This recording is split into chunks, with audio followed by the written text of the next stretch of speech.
उन्हाचा कडाका वाढू लागताच टंचाईचे चटके अधिक तीव्रतेने बसायला सुरुवात झाली आहे।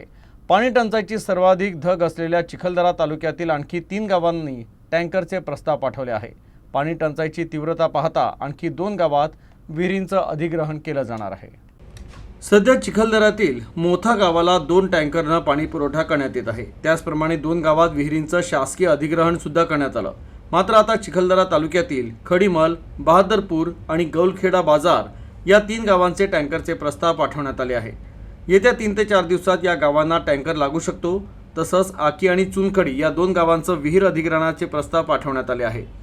यंदा फेब्रुवारीच्या अखेरपासूनच या भागात पाणी टंचाईला सुरुवात झाली।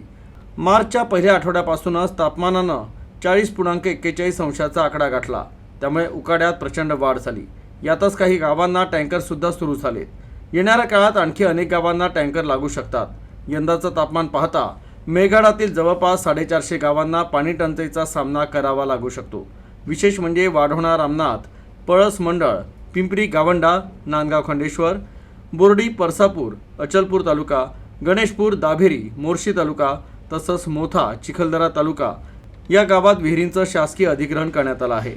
प्रस्तावित गावांची संख्या 545, नळ योजना 537, हातपंप 1772, वीज पंप 399, खासगी विहिरींचं अधिग्रहण 143, टँकरद्वारे पाणी पुरवठा होणाऱ्या गावांची संख्या 15, नळ योजनेची विशेष दुरुस्ती 286, नवीन सिंचन विहिरी आणि कूपनलिका 97, स्त्रोत बळकटीकरण 126, एकूण उपाययोजनांची संख्या 722।